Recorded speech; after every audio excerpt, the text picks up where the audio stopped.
Alrighty. Welcome everybody to the Family Business Podcast. I'm your host, Kobe, here with... I'm Ryan. Today we have kind of a cool topic. We're going to go into kind of some sales stuff, talking about being in the slot, getting into that groove with people. Sales is kind of an interesting thing. It's really tricky for some people. Some people it comes naturally to. I know I'm definitely not one of those people. It was kind of tricky for me to learn sales. But yeah, we're going to talk about some of that. And then we have today's episode is sponsored by KEM Electric. So Kyle McMurray is the owner, and he basically said there's a lot of homes in northern Utah that are getting quite old. They were built at a different time and sometimes by do-it-yourselfers. And so that's where safety standards were not what they are today. And even homes in the 70s and 80s often have problems. Our home here was built in the 90s, and we found several problems, especially in the basement where they kind of did it yourself. And so he's with KEM Construction and Electric. They specialize in fixing your home's problems. Can be as big as a full electrical rewire of your home, including the main power meter, breaker, panel, or as small as a bathroom fan, which is what we just had him do down in the basement. So you might also have some remodeling you want to do. We help people build out their homes. We're currently working on a project where we're remodeling 3 bathrooms, adding a laundry room upstairs so they can use it as a rental, and adding a kitchen in the basement so it can also be used as a rental. And we love those kinds of projects. And what's interesting is with the economy changing, you've even talked about this. If you were to buy a house, you'd want to convert it into, maybe a fourplex or something where you could rent out different parts of the home, and you'd have to do those kinds of things. Comes with a lot of electrical work. It does, yeah. So safety is their number one priority. They make sure that what they do is safe and secure and in your budget. No matter the project, they're the best choice to make your budget stretch and get the job done. So an experience and service you can depend on and quality that speaks for itself. KEM Construction and Electrical, where your vision comes to life. So. Awesome. Yep. And we'll throw some of their contact info up on the screen so you guys can get in contact with them. Mm-hmm. The other sponsor for this video is actually our RoofMax dealership. So it's RoofMax of Ogden. RoofMax is an all-natural bio-oil solution. It's basically a soy-based oil that we apply to asphalt shingles. What happens is your shingles sit in the sun over time and they dry out. They lose their moisture. They become dry and brittle. So we add this soy-based oil back into the shingles, and it replaces all the petrol oils that have evaporated over time. The nice thing about RoofMax is you can do it up to 3 times. Each time is a 5-year guarantee, so we guarantee the shingles flexibility for 5 years. But like I said, you can do it up to 3 times, so you can get 5, 10, or even 15 years of life on your shingles. The average roof lasts about 12 to 17 years in Utah, and the old way was wait until it's, falling apart and then just replace it. But the new way is rejuvenating it. So if you guys want to get in contact with us, I'll put our local phone number up on the screen. You can also go to getroofmax.com if you're not in the Ogden, Weber, and Box Elder County areas. But we do free inspections. So if you're curious about it, if your roof is anywhere between 8 to 15 years old and you're worried about replacing, then RoofMax is a good option, and it saves our customers thousands and thousands of dollars. So I think if your roof's probably 10 to 12 years old, that's a good time to have it looked at. For sure. And it's shingles, probably older than you think because people kind of forget when they had their roof replaced or whatever. Right. So most of the time when I show up to somebody's house, I say, how old's the roof? Does it have any issues? And they're like, oh, I don't know. Can't remember. Maybe it's 10 years old. Maybe it's 15. I hop on the roof, and it's sometimes it's older than that. Sometimes it's younger. And typically we find 1 or 2 issues up there that could turn into leaks or things in the future. Mm-hmm. So it's kind of cool to have that maintenance option. It's really good for maintenance-minded people that, want to maintain what they already have rather than just waiting until the last second and replacing it. So we always call it kind of the oil change for your roof, Right. To keep your car maintained, you change the oil. Right. Same thing with your roof. We put oil back into the shingles, makes it last longer. Right, for sure. So cool. Well, today's topic is kind of an interesting one. I know a lot of people hate sales. They hate salesmen. It's funny. I was in an appointment the other day, and the wife had to leave the room because she couldn't handle salespeople. And really? I don't know if I was just maybe a little too salesy or intimidated by it. But she just didn't like the questioning and stuff like that. I know our sales style is very unique. We are not very assertive. We're not super pushy. We don't try to force people into things. And, that's not necessarily a bad way to do it. I know a lot of really successful salespeople that are that way, right? Where they're super assertive. They're just saying, this is the way it is. You need this now. You need this. And I think we're a lot more soft than that. Mm-hmm. But there is kind of a balance, because if you're too soft, you won't ever be able to help people because they'll never know what they need and you won't know how to fill their needs, right? Right. So you've been in sales for, 25 plus years? Yeah. So, I mean, any kind of business you're in sales. So even more than that if you count when I was younger and did other jobs. But For sure. being in sales, I think I started my very first sales job in 1998. So Wow, before I was born. yeah, quite a bit before you were born. Yeah. Before I was even married. So about a year before I was married, and maybe even 1997 possibly. So I served a mission from 95 to 97, came home, went to school. So it would have been 1998 because I actually went out and did door-to-door sales in Ogden, Utah, oddly enough, where we now live, but with I think it was a pest control company. I think that's what you've told me before is it was a pest control company. No, it was an alarm company. Okay. The very first one. And then I moved back to Vegas and signed up with a pest control company. Okay. So I did alarms, pest control, door to door, and then I got enrolled at UNLV and what I consider my first sales job because I actually didn't have a whole lot of success at either of those. I sold. I just didn't. People make mountains of money sometimes doing that, and I didn't ever make a mountain of money doing door to door. But Cutco was my first sales job where I really dug in and learned actually what it is to sell and to build relationships and those kinds of things. So, and I think that was in 2002. You were born in 1, so it was 2001 because I probably did it a year before you were born. So probably 2000 then because you were born in 2001. So yeah. So well, we talk about that staying in the slot. I think some of our listeners probably don't have a whole lot of sales experience. They probably don't know what that is.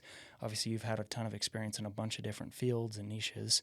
What kind of give like a brief explanation of what we mean by staying in the slot, like staying in that groove? So, do you want to watch that video? Yeah, we can pull that video Unfortunately, up. it's on my phone. So, do you want to pause for a second? Yeah, we can send pause. It to Yeah, we can send do it that. to your iPad. So, I want to watch this little video because this is such a great example. When we were training our salespeople with Living Scriptures, we told them that often the biggest key to someone making a sale versus someone not making a sale is their ability to hang in the pocket. Now, some salespeople use that opportunity to be pushy, which has never been my style, not your style. We're assertive. We're able to ask for the order. We're able to ask people to do things. But if you're in sales, one of the challenges you probably face is you're like, would you like to do this? And they're like, oh, I don't know. I'd like to think about it. I need to talk to my partner. I need to something, right? And basically what those things are the customer's communication that they're not ready to decide yet. That doesn't mean they won't decide today. It might mean they're not going to decide today no matter what. And that's okay. But as a salesperson, they don't always tell you exactly what they're thinking. They're not going to say, oh, well, I just need more facts and information at this point, right? We used to train that. When someone says, I'm not ready, that just means I need more facts and information. And typically, it means they have more questions that they don't know the actual question right there. Yeah. But they're missing some piece of what you can offer that you haven't said yet. So typically, it's just asking questions to figure out what that last piece is that needs to be in place for them to make a decision. Right. And that could be trust. It could be, scientific facts. It could be, more social proof that they haven't heard enough of who else has done this and that they liked it. It could be a myriad of different things. You just don't know. Right. And even if you asked them, they probably wouldn't be able to articulate it even. And so one of the best tools you can have as a salesperson is being able to hang in the pocket. And this is challenging. It's because you don't want to, if you're like me, I've never wanted to be a pushy salesperson. I don't like it. I don't like the reputation. And I would way rather, and it's been very beneficial for me in what we do now with the magazines, because our clients are clients for a long time.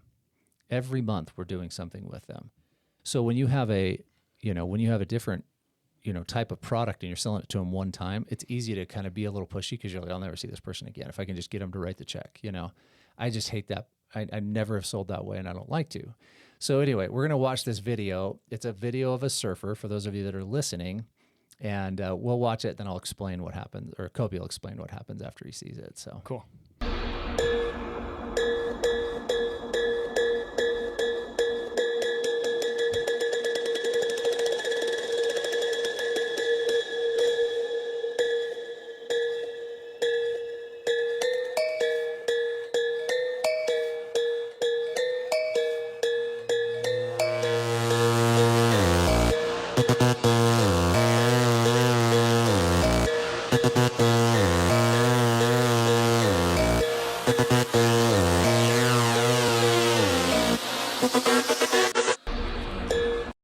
That's so crazy. Yeah, so for those of you that are just listening, it's a video of a surfer, okay?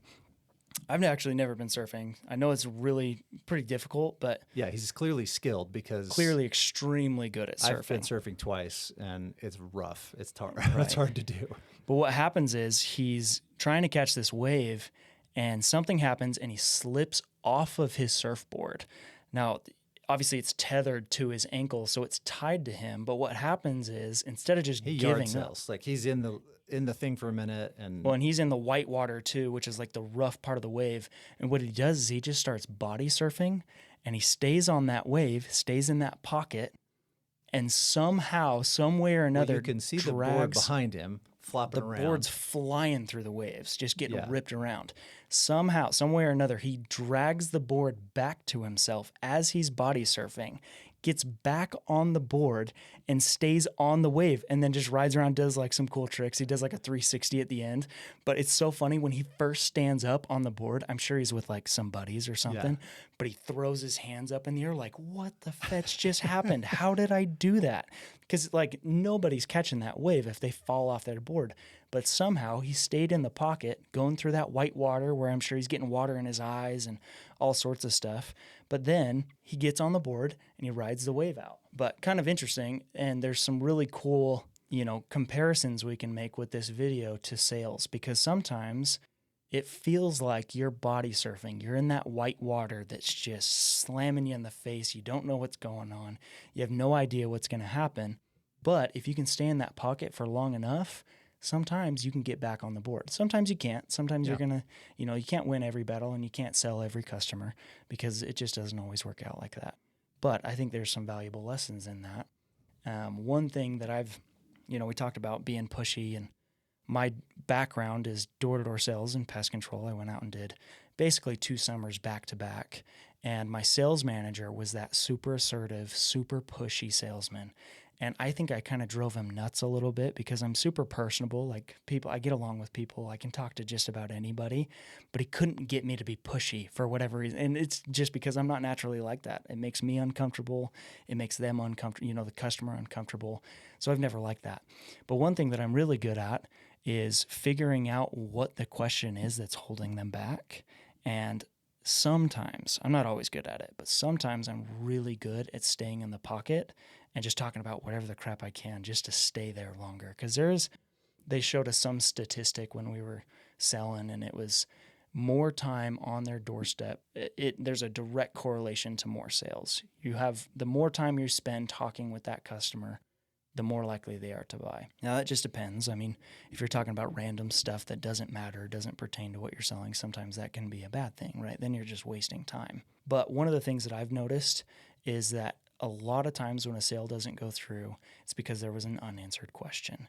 And I've had it where sometimes I'll come back around to the customer and they'll eventually tell me that question, and then that question gets answered. It's not always in the actual appointment. Sometimes it's over the phone later. But as soon as that question gets answered, that was the only thing holding them back, and they sign up and they want to do Roof Max, do whatever it is, Mm-hmm.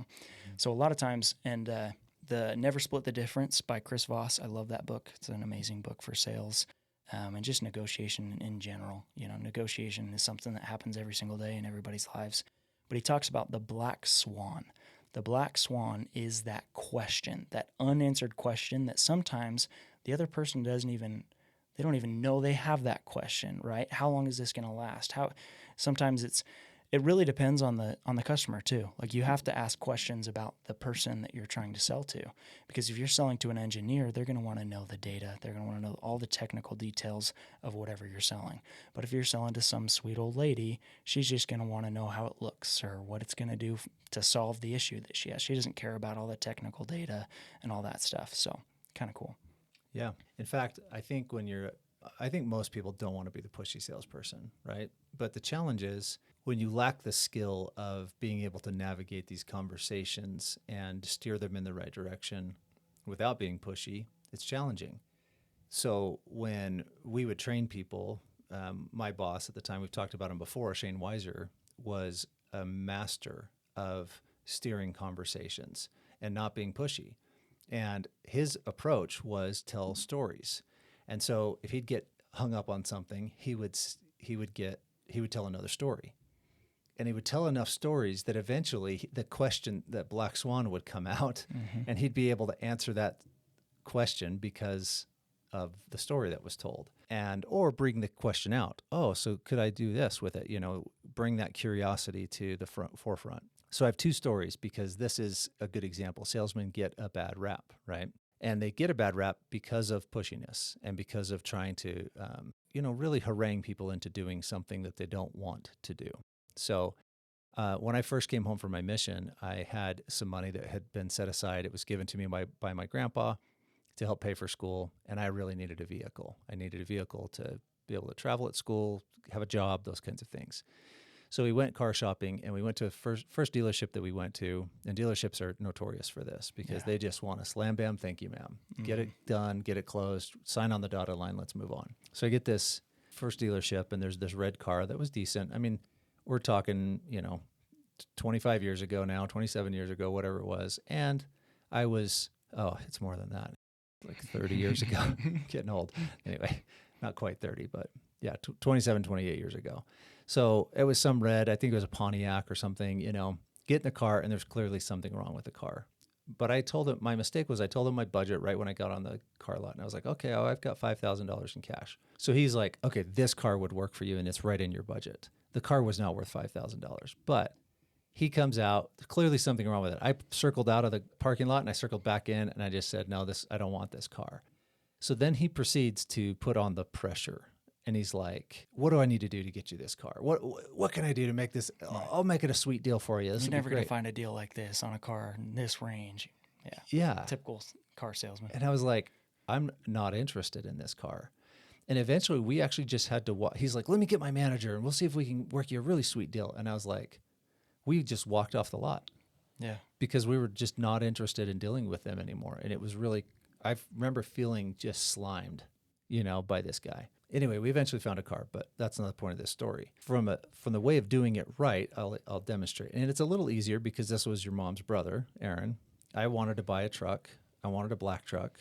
I had a company allowance for a vehicle at the time, and so I was like, I can afford a truck, but it wasn't enough that I could afford a new truck. The allowance wasn't enough to get a new truck, so I was like, it'd be nice to not have a car payment, so the car allowance would actually pay for the whole thing. So I started looking at trucks within that range, and I kept finding ones that I liked. They'd have nice rims on them. They were black. They, look sharp, had some little bells and whistles, but they always had like 60,000 miles on them. And at the time, I was putting 30,000 miles a year on my vehicles because I was driving a ton. I was up and down the Wasatch Front, going to Utah County and Salt Lake County and back home to Weaver County. So I called your Uncle Aaron, and he was working in car sales at the time. And I said, hey, you guys have you have a truck on your lot. I want to come see it. He's like, okay, come on down. So I arrive, get in, drive the truck. It was a great truck, really nice. But that was about the time when I realized, man, if I buy this truck with 66,000 miles on it, even though it looks sweet, it's going to be at 96,000 miles next year. And then you're going to 120,000 miles. And I was like, that's not going to work.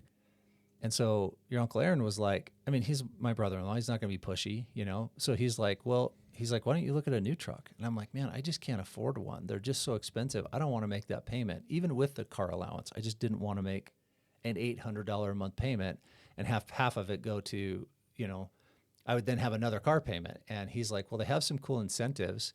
And I was like, yeah, I'm just not interested. He's like, okay. He's like, do you want me to look at the database, see if there's anything else? And so I was like, sure. So he goes into his computer, looks around for a minute, and he's like, I don't see any other black trucks that are used right now. He's like, do you want to see the truck I want to get? So this is an example of staying in the pocket, right? Because there was basically nothing left to look at.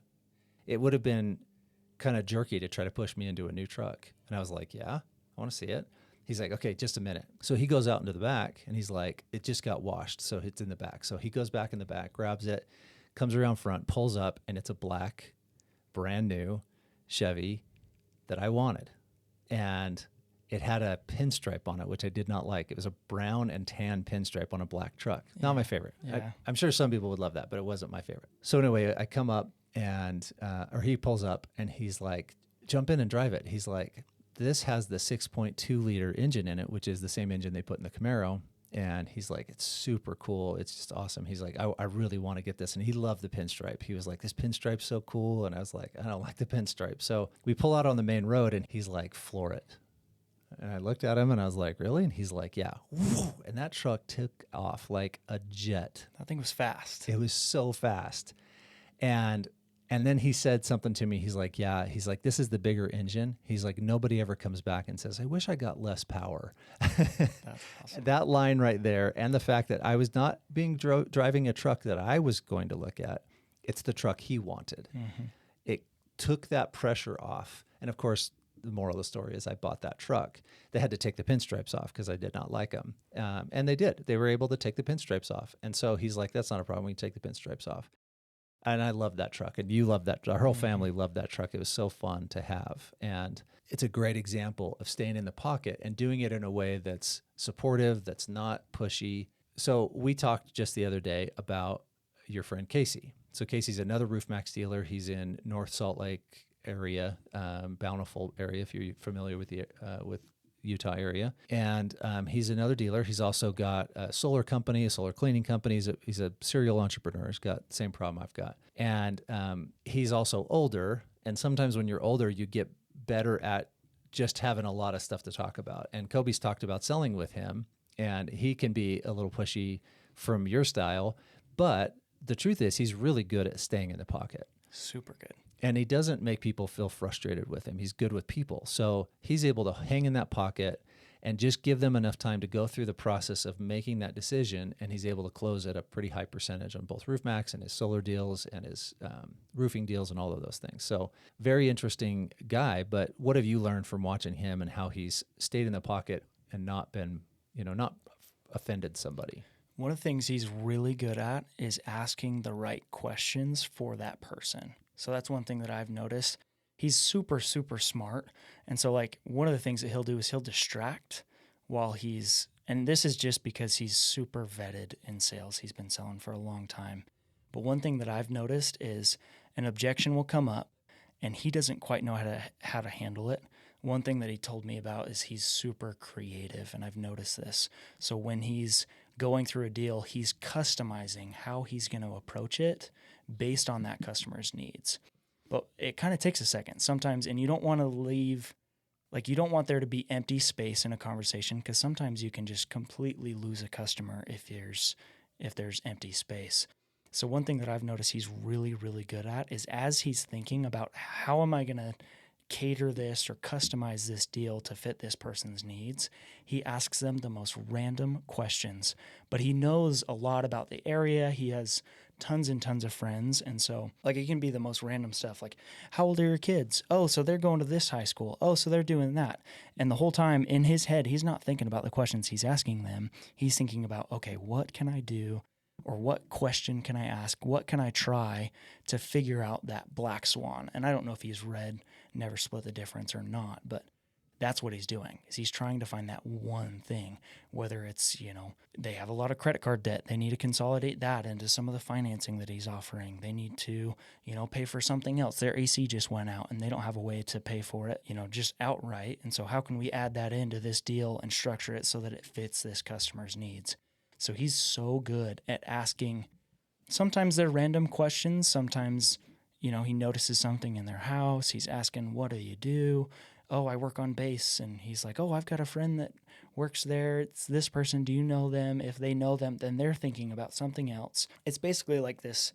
It's like a game of distraction almost. And we were talking about it earlier, just in the car on the way to BNI this morning. You were talking about how your old boss, Shane, we were just talking about him, how he would, maybe if he was having a rough day or something, you guys would go in right before a sales training and, he's maybe not in the best mood, and he would go, dun, dun, dun, dun, dun, dun, dun, dun, like the circus music. Yep. And it's showtime. You got to put on a show, and you got to it takes a lot of energy. It takes, especially after a long day of sales, you're just emotionally drained, your brain's just been going a million miles an hour.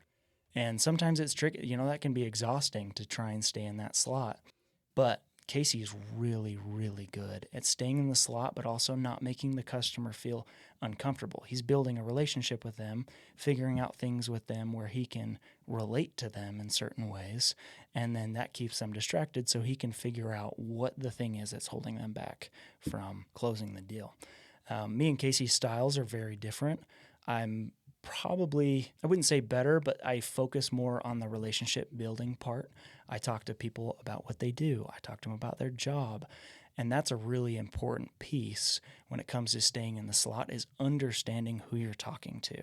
A lot of times I'll actually come down off of somebody's roof and I'll be talking to them, and I have a little presentation where I'll go through the slides with them. Certain people hate that part of my sales presentation, of my sales cycle, is the presentation part where I'm just walking them through things, telling them about every little detail. A lot of times, if they're, a super detail-oriented person, they already know everything that I'm telling them because they've gone and done their own research. Yeah. Sometimes there's little things in there that may be valuable to them, but you have to kind of recognize who you're selling to. So a lot of times, like, if I can tell that it's bugging somebody that I'm going through this presentation, I'll be like, I'm just going to skip through the rest of this. It's all pretty straightforward. And then I hop into whatever I can tell there is bugging them. Some people are strictly, they want the price. They want to know how much it is, right? Because that's kind of their motivation, is they want to see if they can save some money doing Roof Max. So it really just depends on the person, but it's really important, like watching, like if you're in somebody's home, look around. If they're into a sports team, gather information, talk about their family, talk about them. Staying in that slot is kind of tricky sometimes for those people that don't want to talk. They don't want to be sold anything. They just want the information. But a lot of times, if you're good at asking questions, then it'll pull up the question that they have, right? Yeah. Like, for example, I had an appointment yesterday, got down to the price, and the customer, I could tell, had some questions. I could not figure out for the life of me what it was, but they had some questions that were holding them back. Didn't end up actually closing the deal, but it was a really good way for me to practice staying in the pocket, because I stayed and I talked to that person for probably another 20 minutes after they told me no. And I didn't want to be like, no, I think you should do this. Like, I'm not super pushy. So I just started asking him questions about what he did for work, what his plans were, how long are you going to stay in your home? Do you have any plans on moving? And eventually the question came up of, well, I just don't know how long is this going to last? Is there any type of guarantee? And then I jumped into the guarantees, and I'm like, yeah, this is the guarantee on this. This product has this warranty on it. This does, whatever. Doesn't really matter the details. But I could tell instantly after, it was like a weight was lifted off him. There was a question in his head that he didn't know he needed to ask, because sometimes when you put them on the spot and say, what questions do you have? They're going to be like, oh, I don't know. I'm fine. And it's going to come up later, and then they're not going to close because you didn't answer that question while you were there. So it came up and I answered that question, and I could instantly tell he was like, oh, okay. Now he felt at peace with that. And I think I actually didn't do a very good job, because I think there were more questions. I think there was something else that held him back from actually closing the deal there. And maybe it just wasn't the right fit for him. And I'm always okay with not closing a deal if it's not right for the customer. And that's just something I think that we have. It's kind of our reputation and our moral compass, right? We'd rather help people than help ourselves. I'm never going to sell somebody something that's going to hurt them just to put money in my pocket. And I always make that a point. I always tell people, like, listen, if this doesn't make sense, I'm not going to try to make it make sense for you. Because if it's going to hurt you, ultimately it doesn't do me any benefit, especially long term. So I think there's two, if you're watching this and you're trying to improve your sales performance, the way to do this and to do it well is, number one, have a true desire to help people. As a salesperson, I won't sell something that I don't personally like. I also am not going to push somebody into something, like you said, that isn't going to be good for them or help them and benefit them in some way and make their life better. Okay, so that's number one, is you got to love what you're doing. You got to have passion for it, and you got to believe it really does make people's lives better. The reason I sold Cutco so much better than I sold pest control was because I didn't really care about pest control, Mm-hmm. And especially at the time, I was a kid, like, it didn't matter to me. As you get older and you have kids, you don't want spiders crawling in their beds and stuff like that. It changes. Pest control becomes more important. But at the time, it's just something to sell. Right. Cutco was super cool. Cutco was a product that I liked because I like to cook. I've always liked to cook, even when I was younger. I knew the importance of great knives. I always loved to camp and use knives and all that. So, and I'm still fascinated by knives. We go in any sporting goods store, I walk over to the knife counter and I look at them. I don't know why. I just like draws them. you over there. Yeah. So if you really love what you're doing, it's much easier to sell. I loved Cutco. And then my grandma, of course, showed me her 50-year-old Cutco at the time. And I was like, what? No, we're like so crazy that product could last that long. It was great. So if you really love what you're doing, that's step one, and really want someone to get it to benefit their life. Okay. Step two is to have a lot of options. So at Living Scriptures, we had a closing cycle, a wheel. And that wheel was like, okay, ask for the order. And if they have a question or objection or concern or something, then you answer the concern, tell another story, build the emotional connection again to the product, add something else as another bonus or another offer, another free thing or whatever it was, and then ask again. Okay? That little wheel was powerful. At Cutco, we had a drop-down cycle. The drop-down was you start with the bigger, more expensive sets, cutlery sets, and then if they were concerned, then you'd say, I totally understand, or if it was a price thing or whatever it was, and then you would drop down to a smaller set and you say, here's what's great about this set, and you'd build the value in that smaller set, and you could do that 3 or 4 times. What was interesting is sometimes you'd go through that cycle and you'd get down to the lower sets and someone would say, well, that's just not enough knives for what I need to do, which we knew. And so they would move themselves back up this staircase, if you will, to a bigger set because it matched their needs better. But a lot of times they just want to know what's available. Mm-hmm. What are the options? What are the discounts? Are you actually going to give me the best deal? And so sometimes you have to have that. So a lot of options is great for people, and being able to throw things in for free. Like, I'll tell you what, if you do this, I've got this option for you. Or I think at one house you spray painted their vents. Their vents had gotten very sun damaged and faded. They were black at one point. They were kind of a gray and just looked old, right? And the roof wasn't old, but the vents, the air vents had looked old. And I think you threw that in. You're like, I'll tell you what, I'll get some spray paint, some outdoor paint, and I'll just paint those while I'm up there so that they look sharp. I'll tape them off and do all that, right? That's a great thing to have something in your pocket that you can pull out to keep yourself in the pocket like this guy did, because I don't think he pulled his board back in. I think it just landed right in front of him. I think it just got whipped around enough that it kind of swung around behind him, came up to the side of him, and all of a sudden he was like body surfing and his surfboard was right there, and he just kind of grabbed it and stood back up on it. And obviously he was a skilled surfer because he was able to do so flawlessly, but it's definitely a yard sale for a while before all of a sudden that board's right back in front of him and he jumps on it again. So, well, and that's exactly how the sales process is. Sometimes you're just lost. Like, you have no idea. You feel like you're going to lose the sale. It's not going to work. And then all of a sudden something happens. You bring something up. You compromise a little bit for them, whatever it may be. Better price, give them a coupon, do something that's a little extra. Give them something extra, and then all of a sudden they're ready to do it, and it makes sense for them. It's kind of an interesting thing. Well, then the opposite of that, Shane is another example, because when he first started selling Living Scriptures, he went into someone's home, he pulled out all his stuff. We had these bags, because these were DVDs. They're animated DVDs. And so we'd go to families that had kids and were, interested in good, clean entertainment, scripture stories and history stories and all these things, right? So he pulls all of his stuff out on the table and he's talking about it. He goes, brand new, right? Just that point where you don't know what you don't know.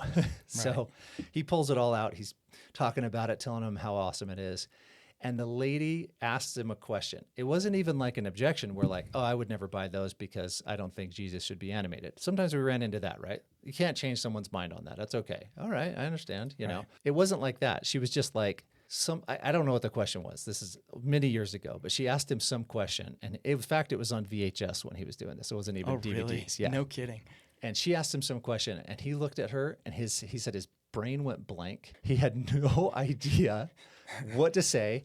And he said, I have no idea. And he took his arm and he just scooped everything off the table back into his black bag and got up and walked out of her house.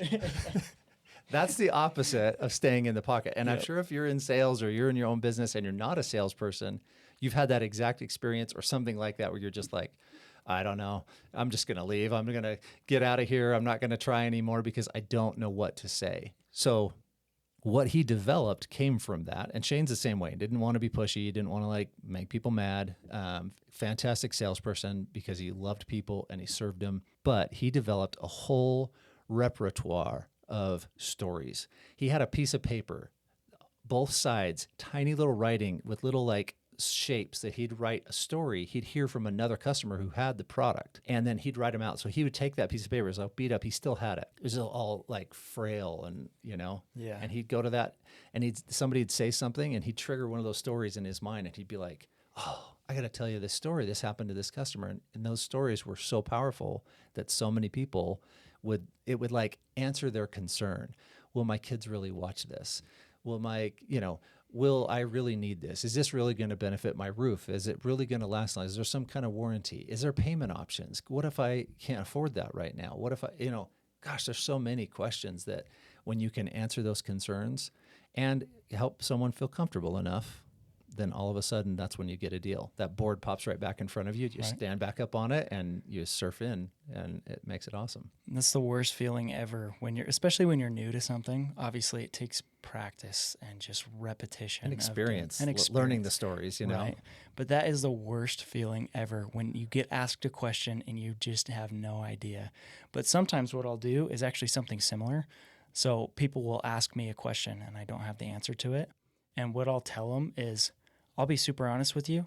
I have no idea how to answer that question. I actually do not know the answer to it.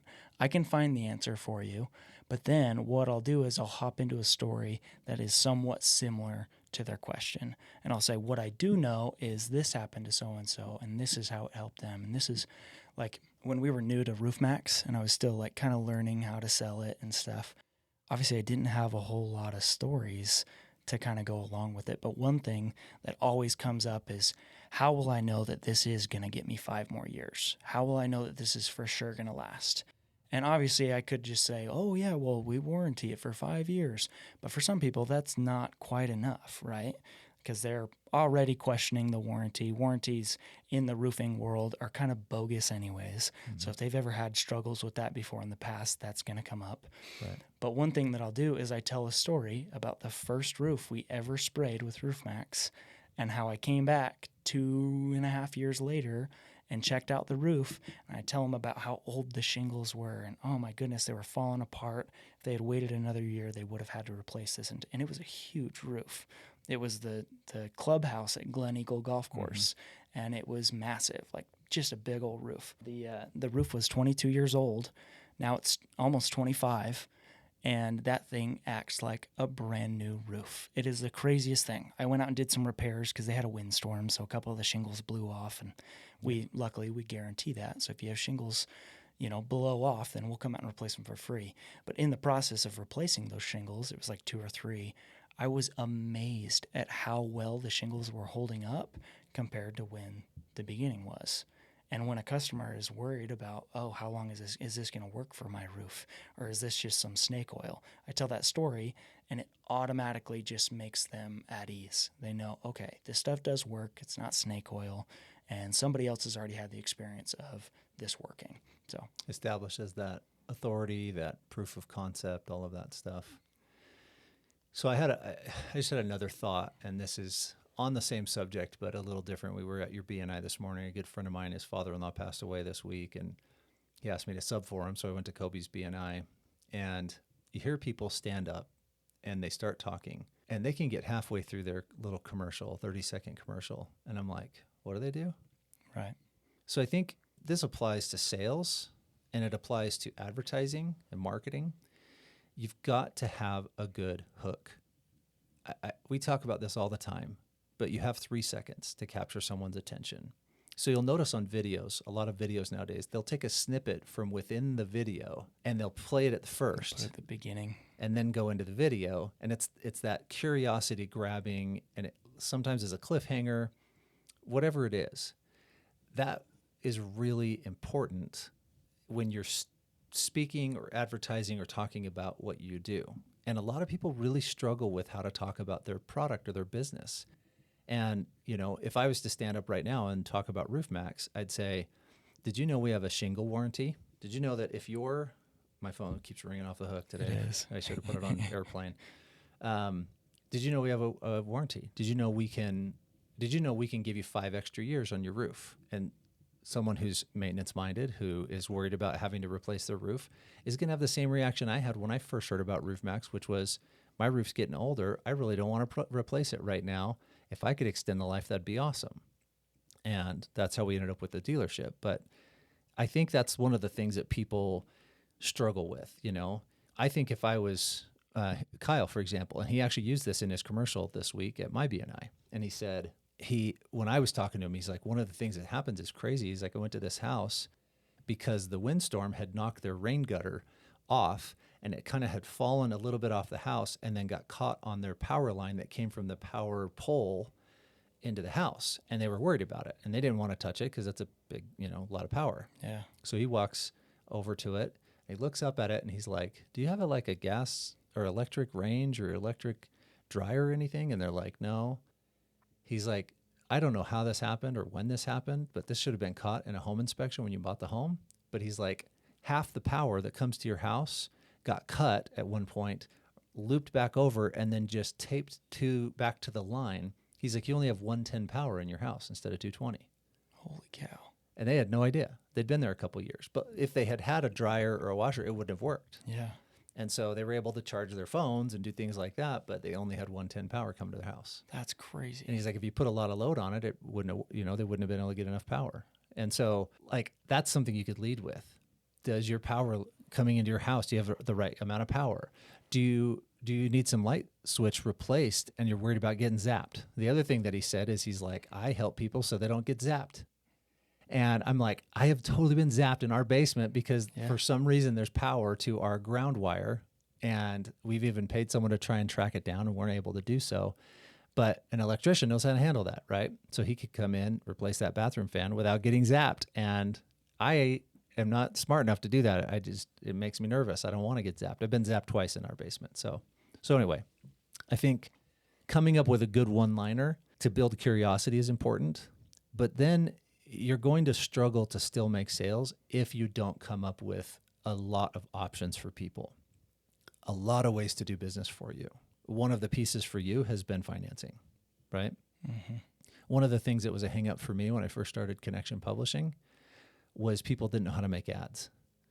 So it's why I wrote my book, Marketing Playbook. You can get a copy at ryanspelts.com if you want it, but I changed the name to the Small Business Marketing Handbook, but it was originally called the Marketing Playbook because people were like, well, what do I put in my ad? And I'm like, it's just a little workbook so that people know how to talk about their stuff, but you should have a great title, a hook, and you should be able to stay in the options. Well, one of those options was, we can make an ad for you. We have graphic designers. We have all the people we can do it. So we'll just make an ad for you. What do you want? What do you want in your ad? Oh, I don't know. What do I want? So we came up with a way to kind of plan out. And there's a Roof Max call coming in. Oh.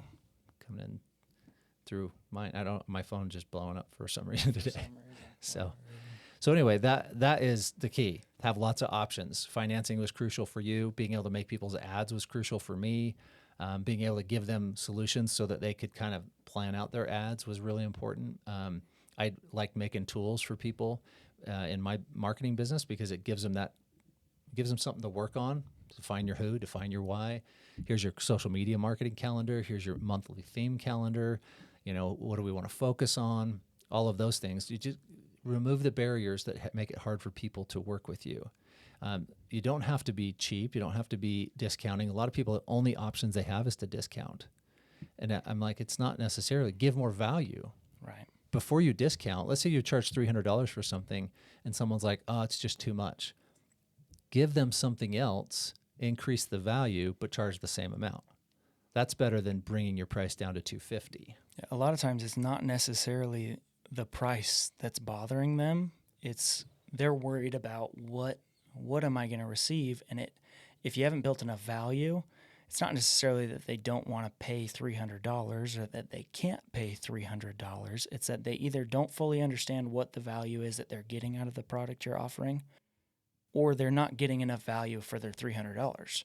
They want to, they want something extra. Maybe they don't even know it, but you got to throw it in there, right? Right. A lot of times, that's why it is so important to have multiple options, because with Roof Max, a lot of times price is the problem, right?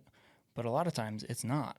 I'll say, there's not a whole lot of wiggle room on the price on this one, but what I can do is that shed in the back, I'll throw that in for free. I'll spray that shed for you. Can't necessarily guarantee it like we could the house, but you can rest easy knowing that your shed's going to last just as long as your roof. Sometimes that's the thing that gets them. They're like, oh, yeah, I get an extra, little bit for free, just thrown in with it. So, but I think a lot of people, that is their natural first reaction is, oh, it's too expensive. They can't afford it. So let's drop the price, right? Sometimes that hurts you. Like if you drop the price too much, you're not going to make any money on it. Yeah. And then they're just going to get, whatever, the exact same value that everybody else is, but you make no money. It is kind of interesting, though, how some people automatically that's their first thing. But I think what's kind of, I would say more important is, like I've noticed sometimes I'm really good at staying in the pocket, depends on the customer, but I'll stay in the pocket. And especially when I was new, I was really good at that part, just talking to them, trying to figure out what that other question is. But the most important part is coming back full circle and closing again. Yep. You have to ask for it again. That closing will that I talked about, you've got to ask for the order again. Come back full circle. You got to get back to asking for the deal. And there have been times where I've realized, okay, I did a really good job at acknowledging all the issues they had, figuring out what the problem was. But then I realized later that at the end, I didn't ask for the money again. Mm-hmm. You got to ask for the money. That is the most important part. And sometimes that takes 5 or 6 times of acknowledging the issue, compromising with them, whatever that may be, adding something in, changing your price a little bit. But if you don't ask that question again, then you can't find the next issue. If there's another objection, another thing in the way, I got to talk to my wife. Well, what do you think she would say? Or when is she going to be around? Or what questions would she have? If you don't come back to closing again, you're never going to close it. So, I don't know. And you're not going to get through the smoke screens because a lot of times I have to talk to my wife. It's just a smoke screen. It's a smoke screen. Sometimes it's not. And so, but the real answer might be, I don't have $3,000 right now. Right. Well, that's not going to come out until you've asked them a couple times because it's hard to admit that. Right. When you've asked them a couple times, all of a sudden they'll say, oh, well, I just don't think I could pay that right now. I don't have that kind of money. Oh, I don't know if you knew this, but we have payment options. We can do that same thing, probably be this much a month. Oh, well, I could afford that. That'd be way better. Right. You can also build in more emotion into it, which is like, I totally understand. And obviously replacing a roof, instead of $3,000 to be $15,000, that's a lot harder to do. $20,000, whatever it is. That's a lot bigger chunk. But if 3,000 is hard to come up with right now, one of the options a lot of people like to do is we have financing options. Right. And here's a couple of options for you. Which one do you think would work better for you? And then when they choose, you say, okay, great. We can write that up.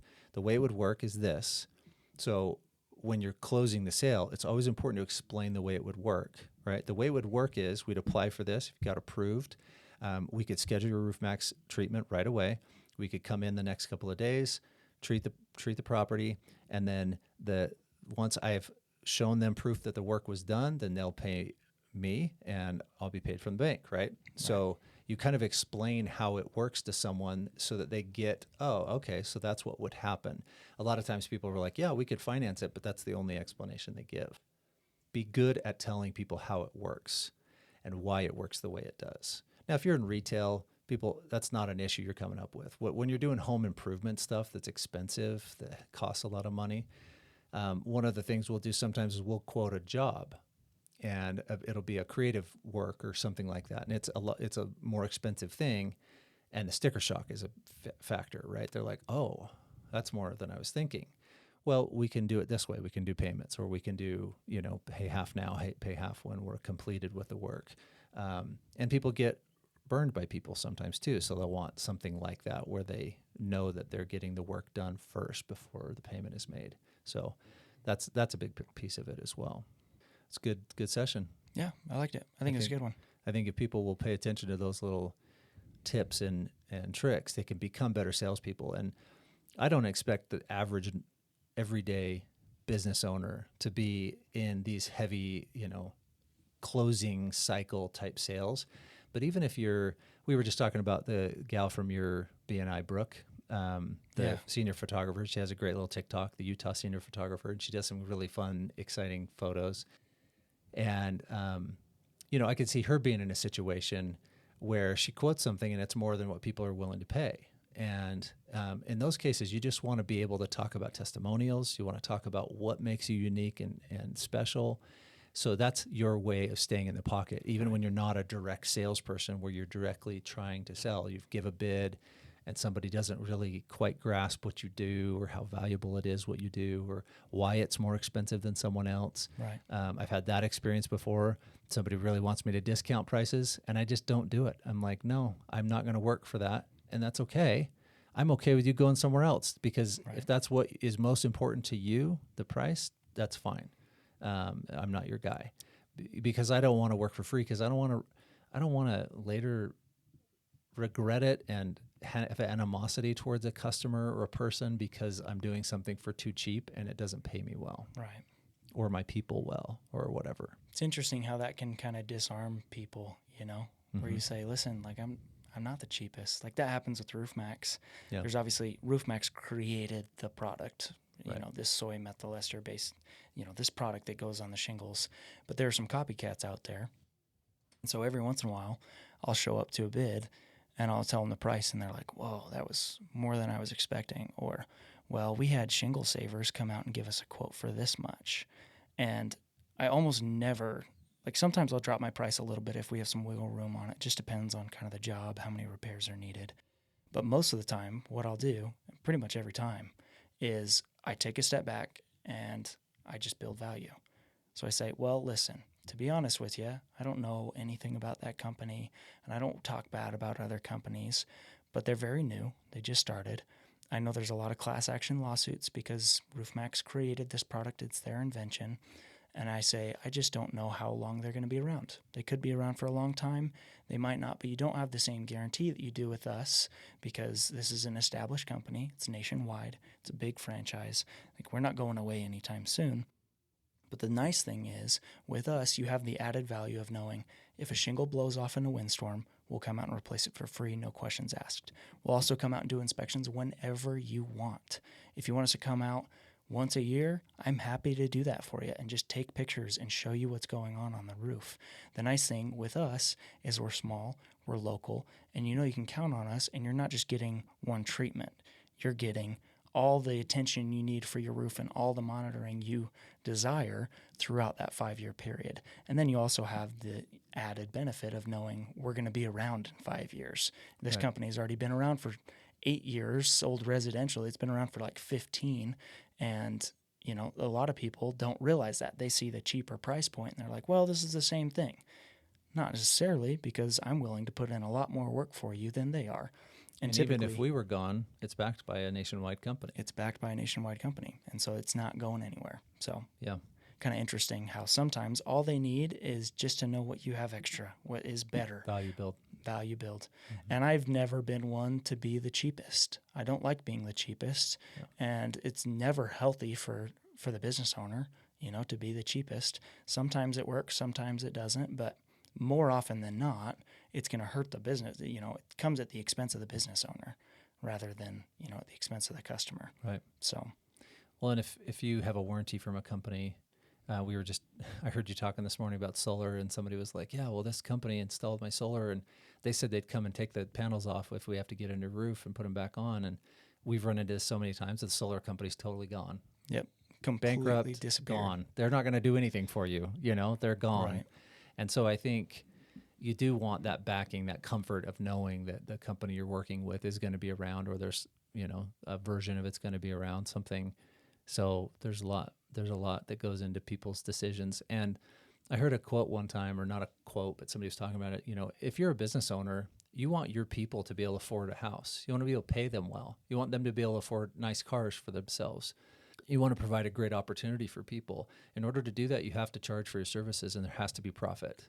And if you want to have those things yourself, there has to be profit, period. And I've gone through periods where we don't make profit. We're in one right now. Printing went up so much, our profits have been dismal in our publishing business. Well, you have to have profit. Otherwise, what's the point of doing what you're doing? Right. So if you're constantly scraping together, you can't afford to upgrade your equipment, you can't afford to market, you can't afford to pay your people well enough to keep it competitive and to have the best people working for you, you're not charging enough and you need to charge more. And it's typically, a lot of times I think people will kind of hesitate when it comes to that, when they realize, oh, I'm not charging enough. We had that with RoofMax where we weren't charging enough. We didn't realize until the end of the year, and we were like, holy crap, where'd all our money go? And a lot of times people will, they'll wait too long or they won't raise their price. It ends up hurting them long term. But one thing that I've noticed is we've had a couple price raises and it hasn't hurt us. It hasn't changed anything. It doesn't change the objections. It doesn't change the concerns. Everything stays the same. But at the end of the day, if we do end up closing the deal, then we've got enough money to pay the bills and keep the lights on. And that's more important. To pay for equipment and to upgrade things when they need to be upgraded and all of it. And the thing that I had to realize was that even though we're a little more expensive, first of all, 9 times out of 10, they're not going to notice. They're not going to notice the couple $100 extra bucks that you got to throw on there to make sure you can pay for gas or whatever it may be. But if they don't close because of the price point, if maybe they would have closed at the other price point, it's better to not sell that customer anyways and just move on to the next, because there's always going to be more work. There's always going to be more customers and clients that need what you're offering. And I think a lot of people will get hung up on that one customer, that one client, where they're like, oh, maybe if I was a little bit cheaper, maybe if I just dropped my price a little bit, took some of our profitability out, maybe I could have closed them. When in reality, all they should focus on is how can I build the value better for the next customer so that when it comes around to the price, they understand everything that they're getting, and that price point is justified. So I think it's important to keep that in mind too. Yeah, for sure. So, well, we just passed an hour. Oh, did we really? Holy cow. We did have a little break in there. So we did. Cool. But yeah. Well, yeah, I like it. I think if people like this, leave a comment for us and let us know. I think it might be cool to do kind of objections and talk about some of the one-liners and things that we've found, little sayings and phrases that have helped us in the process. So let us know if you guys want us to do a little part 2 or kind of a little segue off of this segment. I think it'd be kind of a fun one to do. May as well just do it anyways. And I spent most of my career training salespeople. Right. So you've got a lot. I've got a lot. Right. I'm happy to help. Obviously every business is a little different. So not everybody needs that sales training, but it is valuable if you can know how to do it, especially if you're working with bigger projects, bigger dollar amounts where you've got to close the sale. It can be very valuable tools. Right. Absolutely. Cool. Well, thank you everybody for tuning in. Make sure and leave a like and subscribe, depending on whatever platform you're listening or watching on. It really helps the channel and pushing it out to more people that enjoy listening to us rant for whatever reason. So we really appreciate you guys tuning in, and we'll see you next week. Ciao.